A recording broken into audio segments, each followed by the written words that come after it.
Et si personne ne t'avait mise dans un coin, sauf toi? Elle avait 17 ans, elle était brillante, idéaliste, prête à changer le monde, et pourtant elle passait son été à être exactement la fille qu'on attendait d'elle, jusqu'au soir où quelqu'un lui a tendu la main et où elle a décidé de la prendre. Bienvenue dans Tout fait sens, l'art de se comprendre. Aujourd'hui on parle de Dirty Dancing. On va parler de coins, ces endroits dans notre vie où on se fait petite, où on choisit d'être discrète, sage et invisible. Et comme toujours dans Tout fait sens, on va travailler cette histoire avec la numérologie, le tarot et des concepts de psychologie qui éclairent ce qu'on vit parfois sans le nommer. Et peut-être qu'à la fin de cet épisode, tu regarderas ton propre coin d'un autre œil. Allez, on y va. Pour ceux qui débarquent, voici l'histoire. Dirty Dancing, c'est un film américain sorti en 1987. On est à l'été 1963, la famille Haussmann, avec un père médecin, une mère effacée, une grande sœur superficielle et Baby. Cette famille s'installe pour les vacances dans un genre de country club, resort assez chic, où il y a des buffets, des spectacles, des cours de danse en groupe. Tout est organisé, propre et calibré. Frances Haussmann, que tout le monde appelle Baby, a 17 ans. C'est l'intellectuelle de la famille, celle qui veut rejoindre les Peace Corps, celle qui a des convictions sur la justice sociale. C'est la fierté de papa, la fille parfaite. Un soir, Baby entend de la musique qui vient du bâtiment du personnel. Elle pousse la porte et elle découvre le Dirty Dancing. Des corps collés, du rythme brut, de la sensualité. Tout ce que l'univers des Haussmann interdit. Elle y rencontre Johnny Castle, un danseur professionnel, et Penny, sa partenaire. Penny est enceinte de Robbie, un autre serveur du resort qui sort lui avec la sœur de Baby. Et comme on est en 1963, Penny a besoin d'argent pour une intervention. Baby va mentir à son père, emprunter de l'argent et se proposer pour remplacer Penny comme partenaire de danse de Johnny pour un spectacle. Elle apprend alors à danser, à prendre sa place, puis tombe amoureuse de Johnny. Mais l'intervention de Penny tourne mal. Baby est donc obligée d'amener son père médecin pour la sauver. Et à ce moment-là, tout son secret s'effondre. Son père découvre le mensonge, la grossesse, le monde de la classe sociale basse, le monde des employés, et il croit que Johnny est le responsable. Il est dévasté et il interdit à Baby de revoir Johnny. Le dernier soir du resort, Baby est assise à la table familiale, dans un coin, littéralement dans un coin. Revenue sage, silencieuse, la fille parfaite. Et Johnny revient. Il va la voir et il dit, Nobody puts baby in a corner. il lui tend la main, elle se lève et il monte sur scène pour la dernière danse devant tout le monde. Pour commencer du coup cet épisode, je me suis posé une question. Pourquoi quelqu'un se met dans un coin? Le coin intérieur, c'est pour moi l'endroit dans sa vie où on se fait petite, où on choisit de rester discrète, en retrait, même quand tout en nous voudrait avancer. Et la réponse que j'ai trouvée, souvent et surtout pour les femmes, c'est ce syndrome de la bonne fille, de la fille parfaite. Et ça, c'est un schéma, un mode de fonctionnement qu'on a appris très tôt et qu'on met en place parce que ça marche. Par exemple, quand tu étais petite, tu as sûrement compris ce truc. Être sage, être gentil, dire oui, sourire, obéir, c'était récompensé. Les adultes t'aimaient, tes parents étaient fiers, tu avais trouvé la recette de l'amour. Et cette recette, elle t'a protégée pendant des années, peut-être encore aujourd'hui d'ailleurs. Ce oui automatique, c'est une intelligence relationnelle très élevée. Tu as appris à lire la pièce, à sentir ce qu'on attendait de toi et à le livrer. Mais dans ta tête, inconsciemment, dire oui, c'est être aimé, c'est être reconnu, c'est être utile. Et dire ce que toi tu veux, c'est risquer de perdre tout ça si ça va justement à l'encontre des autres. Tu as associé, sans t'en rendre compte, ta valeur à ta disponibilité. Tant que tu dis oui, tant que tu es utile, serviable, etc., tu contrôles comment les autres te perçoivent. Tu es la personne fiable, celle qui ne dérange jamais. Et ça, malheureusement, c'est un coin invisible. Parce que tant que tu es cette personne-là, tu vas jamais prendre de l'espace pour toi. Ça va te coûter en énergie, en temps, en sérénité et peut-être même en estime de toi. Et justement, cette petite fille, quand elle grandit, à quoi elle ressemble? Par exemple, la bonne fille à 30 ans, ça peut être celle qui dit comme tu veux au lieu de moi je veux. Elle a forcément un avis, toujours, mais elle le cède systématiquement. Céder, c'est garder la paix. C'est aussi celle qui s'excuse avant de parler. Désolée, c'est peut-être une question bête, mais elle s'excuse d'exister avant même d'ouvrir la bouche. C'est celle qui va dire oui à quelque chose qu'elle veut refuser. Elle ressent ce non dans son ventre, dans ses tripes, mais elle dit quand même oui. C'est par exemple au travail celle qui va répéter ce qu'elle va dire en réunion et qui finit par rien dire. Celle qui va décrire ses moments de colère comme de la sensibilité. Parce que justement, la colère, ça dérange, alors elle va la renommer. Au lieu de dire ah désolé, j'étais en colère, elle va plutôt dire ah désolé, aujourd'hui, je suis trop émotive. J'aurais pas dû me ressentir ça. La fille parfaite, à 30 ans, c'est celle qui va pas forcément demander de l'aide. Parce que, encore une fois, demander, c'est prendre de la place et on ne prend pas de place. La fille parfaite, à 30 ans, c'est celle qui va se sentir coupable quand elle va faire quelque chose pour elle. Et justement, avec ça, elle va connaître le goût de tout le monde, sauf le sien. Quand on va lui demander ah, on prend quoi comme cadeau pour telle personne, elle va savoir dire ah bah lui, il aime ça, elle aime ça. Mais si on lui demande toi, tu veux quoi, elle est incapable de répondre. Et du coup, Baby Houseman, elle est ça. Et à 30 ans, elle risque de cocher toutes les cases que je viens de vous mentionner. Et le film raconte comment elle sort de ces coins-là. Et à chaque fois qu'elle fait un pas de plus pour sortir de son coin, elle cesse un peu plus d'être la fille parfaite. Et elle devient un peu plus elle-même.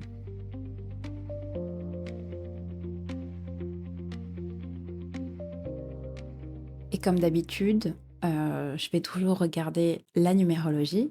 Et ce qui rend l'histoire fascinante, c'est que Baby, ça fait 3 en numérologie, et Frances, ça fait aussi 3. Donc tous les deux portent l'énergie du 3. Mais avant de parler du 3, il y a quelque chose qui est intéressant déjà, rien que dans les noms. Baby, ça veut dire bébé. Pour sa famille, c'est justement une manière de l'infantiliser, de la garder petite. Baby restera le bébé de sa famille à leurs yeux. Elle aura beau grandir, évoluer, changer. Pour eux, c'est baby. Petite, mignonne, inoffensive, rangée dans un coin. Et Frances, justement, dans le film, c'est présenté comme un nom d'adulte. Mais d'où ça vient? Eh ben, en faisant mes petites recherches, Frances, ça vient du latin et ça signifie soit française, ce qui n'est pas le cas ici, soit, et c'est là que ça devient hyper beau, ça veut dire esprit libre. Et rien que là, on pourrait en faire une analyse complète. L'évolution de Baby à Frances, du bébé à l'esprit libre, de l'enfant à la femme. C'est tout le film uniquement dans un changement de prénom.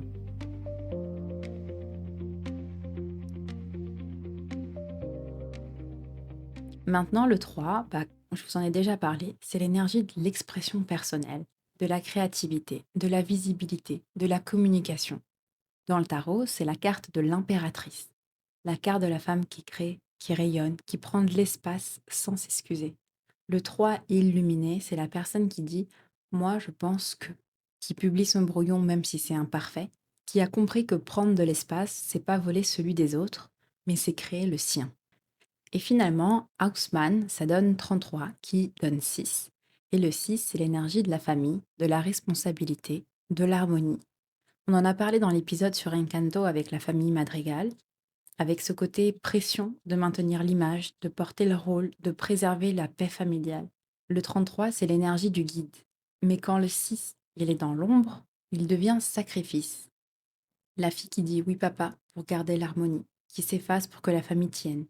Le nom Haussmann, littéralement la maison de l'homme, l'enchaîne à ce rôle de soumission, à ce rôle de respect pour son père et encore une fois à son rôle de petite fille. Et l'expression totale de Frances Haussmann, du coup, ça donne 9. L'idéaliste, l'humaniste, celui qui agit pour les autres, qui porte des causes, qui veut que le monde soit juste. Et Baby, elle veut rejoindre les Peace Corps, elle veut se battre pour les autres, sauver le monde. Elle a encore de grandes idées sur cette justice, tout ça qui vit dans sa tête, dans son milieu social, parce qu'elle est encore inexpérimentée sur la vie. Du coup, Baby porte 3 niveaux d'expression. Le 3, c'est je m'exprime moi. Le 6, c'est je m'exprime pour ma famille. Et le 9, c'est je m'exprime pour le monde. Baby porte les trois niveaux d'expression. Et au début du film, les trois sont dans l'ombre. Elle reste discrète, elle prend pas d'espace, elle maintient l'harmonie en ses façons. Elle a de grandes idées, mais elle n'a pas vécu encore.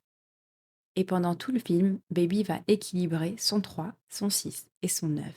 Elle va allumer chaque énergie, pas en faisant un travail intérieur d'outils de connaissance de soi, de développement personnel, ça aurait pu, hein, mais elle va le faire en sortant de son coin.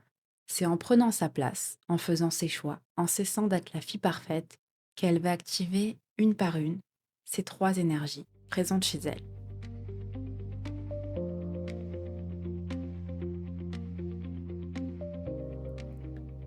On repart au début du film. Du coup, Baby, quand elle arrive au resort, elle participe. Au cours de danse en groupe avec les autres clients, elle est là, elle essaye, elle fait le pas, elle sociabilise. Mais comment est-ce qu'elle le fait? Très discrètement, en suivant, sans dépasser. Elle fait exactement ce qu'on attend d'elle, juste assez pour être polie, pas assez pour être remarquée. Encore une fois, la bonne fille en action. Présente mais invisible. Active mais discrète. Et puis un soir, en se baladant, Baby entend une musique qui vient de l'autre côté. Un rythme sourd, chaud, vivant. Du coup, elle aide quelqu'un à porter des affaires et c'est comme ça qu'elle se retrouve devant la porte du bâtiment du personnel. Elle y entre pas de sa propre initiative, elle y entre par hasard en rendant service. Même sa façon d'arriver là est celle de la bonne fille. D'abord, elle aide, ensuite, elle découvre. C'est comme si elle se donnait l'autorisation d'être à cet endroit parce qu'elle a aidé. Et elle découvre ce à quoi ça ressemble quand les gens dansent sans se retenir, sans filtre, sans coin, sans restriction. Son 3 s'allume, son 3 se réveille. Quelque chose en elle reconnaît cet espace. Et tout ce qu'elle trouve à dire quand Johnny lui demande ce qu'elle fait là, c'est I carried a watermelon. j'ai porté une pastèque. Mais c'est ce 3 qui se réveille après des années de silence, qui veut tellement s'exprimer que quand le moment arrive, eh ben, il dit n'importe quoi, il panique. Et au fur et à mesure de la soirée, elle danse avec Johnny, elle s'amuse, elle se laisse emporter peu à peu. Et elle sent que c'est là qu'est sa place, pas avec les gens qu'elle a l'habitude de côtoyer et l'obligation surtout de fréquenter, pas dans les groupes collectifs de danse, mais ici, dans cette sueur, dans ce rythme, dans cette liberté. C'est le premier vrai pas en dehors de son coin.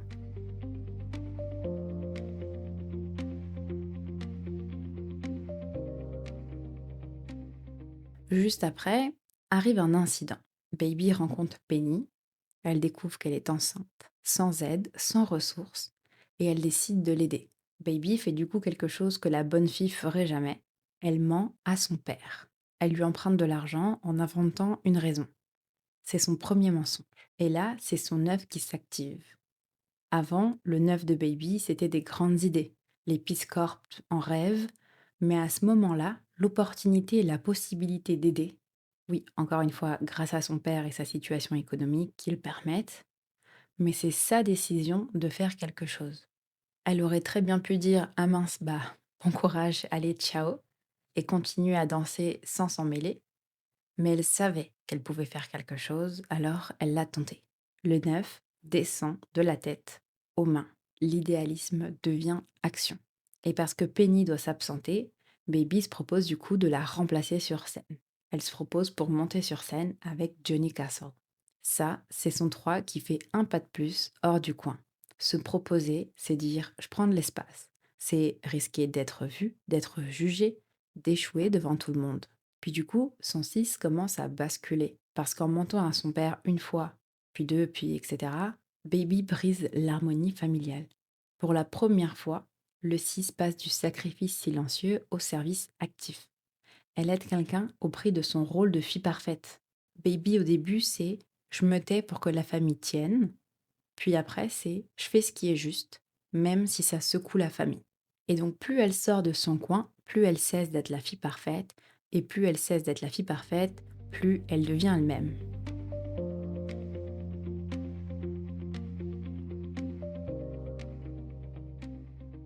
Baby apprend à danser avec Johnny. Les premières répétitions sont dures à voir.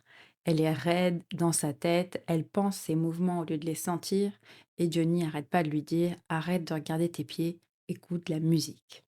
La danse lui demande exactement l'inverse de tout ce qu'on lui a demandé d'être, c'est-à-dire vivre dans son corps, descendre, sentir et lâcher le contrôle. Et petit à petit, quelque chose se débloque.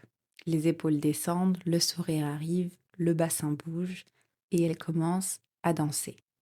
Chaque répétition, c'est 1 centimètre de plus en dehors de son coin.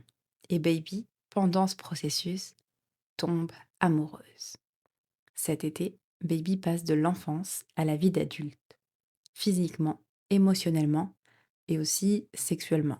Elle découvre son propre désir, pas le désir de plaire aux autres, son désir, ce qu'elle veut et ce qu'elle choisit. Je vous l'ai déjà dit rapidement au début, mais le 3 dans le tarot, c'est la carte de l'impératrice. C'est la beauté, la sensualité, la fertilité, la créativité. Elle invite en fait à apprécier l'instant, ici et maintenant. Et c'est ce que fait Baby. Elle cesse de vivre dans les idées de demain et elle vit dans l'instant présent.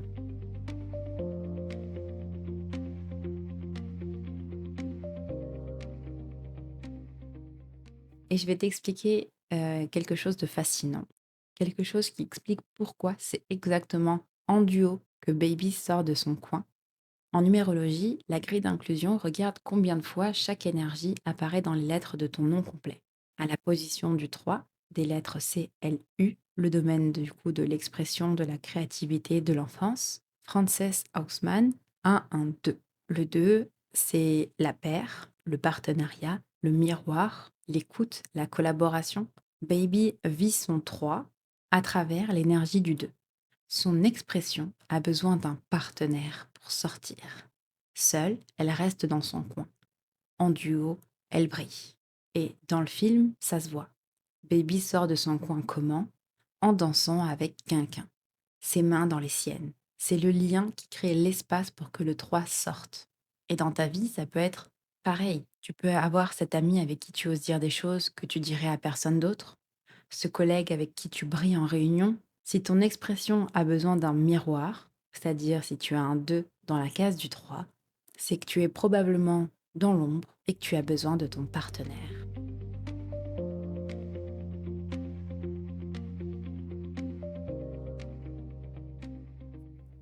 Et des fois, même avec le bon partenaire, même avec la porte ouverte, il reste souvent un mur, celui qu'on se construit nous-mêmes. En fleur de bac, il y a un élixir qui s'appelle l'arche ou en français le mélèze. Cet élixir, c'est pour les gens qui se lancent pas parce qu'ils sont convaincus d'avance qu'ils vont échouer.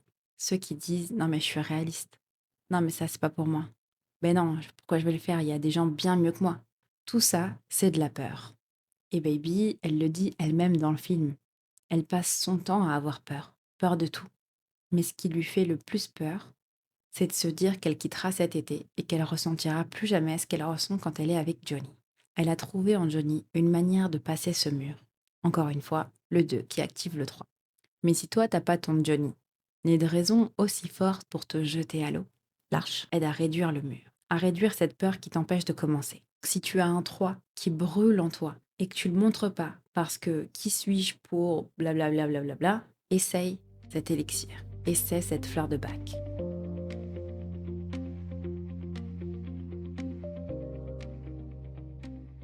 Comme tous les films, il y a un climax, un effondrement. Et c'est là que le film fait quelque chose d'horrible. C'est que Baby, elle a grandi, elle a poussé la porte, elle a dansé, elle a aimé. Son 3, 6, 9 s'est allumé, elle a quitté son coin. Et là, tout s'effondre. L'intervention de Penny tourne mal.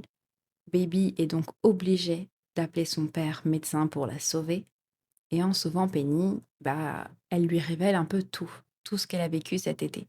Les mensonges, le monde du personnel, sa relation avec Johnny. Et comme on adore les préjugés et que le film montre bien la différence entre les classes sociales, son père croit que Johnny est le responsable de la grossesse. Et là, le regard du père change pour sa fille. Il n'est pas en colère, il est déçu. La bonne fille, elle est programmée pour une seule chose, rendre fière. Et ce qu'elle voit dans les yeux de son père à ce moment-là, c'est l'exact opposé. Le syndrome reprend le contrôle, la culpabilité revient, et le réflexe de se rapetisser revient aussi.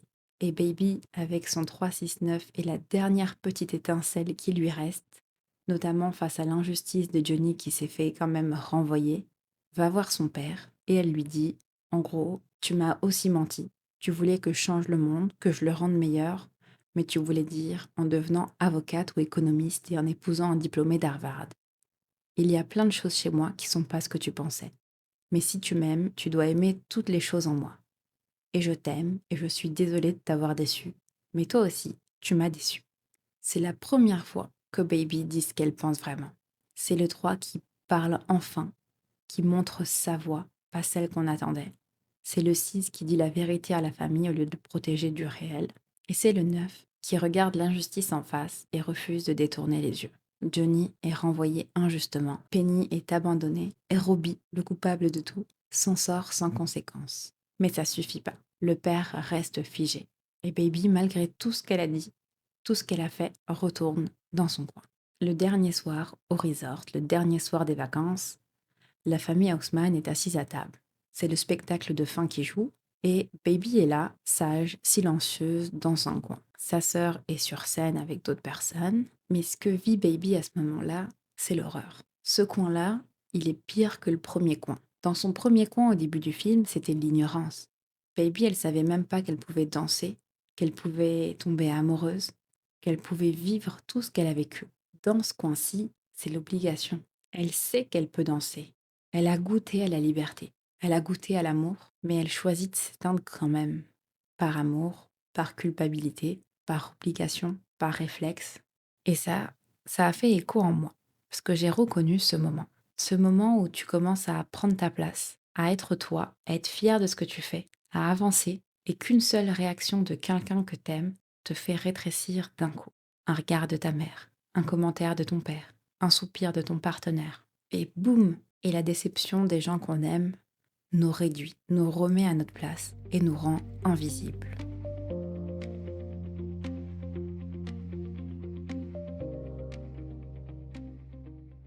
Et pour le coup, quand on se sent invisible, il faut juste ressortir.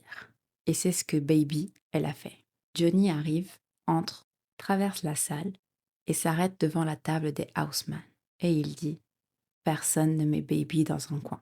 Il lui tend la main, encore une fois, le 2 dans la case du 3 qui se joue une dernière fois, la main tendue, le partenaire, et c'est Baby qui se lève. Elle prend la main, et ensemble, ils marchent sur scène, devant son père, devant sa famille, devant tout le monde.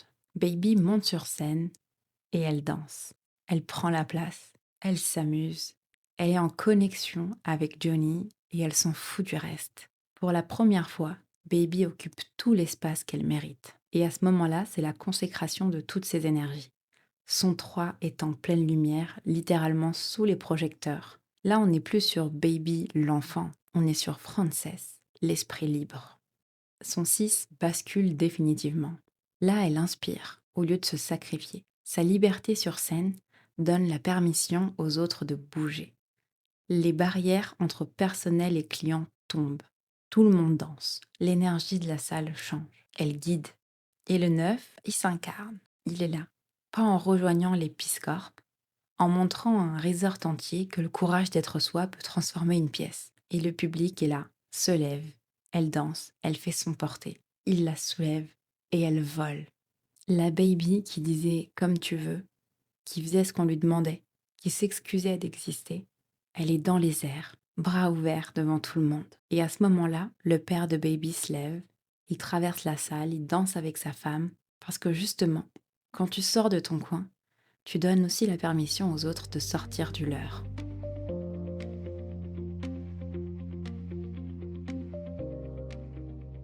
Et justement, j'aimerais te ramener à toi.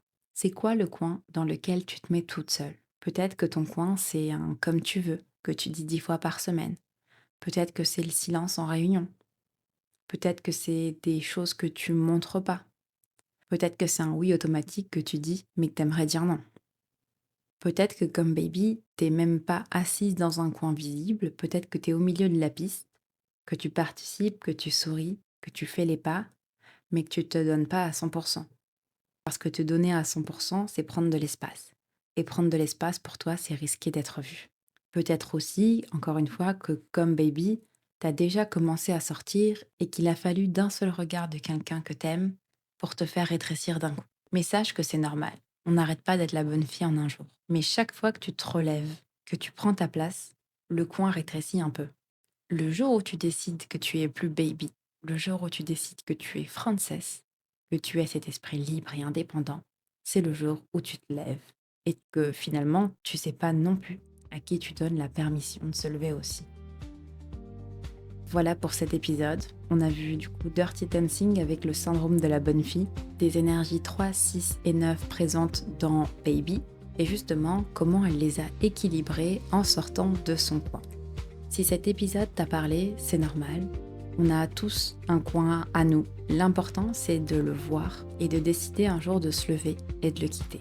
Si tu veux en savoir plus sur mon univers pop culture et numérologie, tu peux me retrouver sur Instagram sous toutfaitsens.podcast. Laisse une note si cet épisode t'a plu, ça aide énormément à la visibilité du podcast, et abonne-toi pour la suite. Et n'oublie pas, tout fait sens dans la vie, il suffit de savoir où regarder.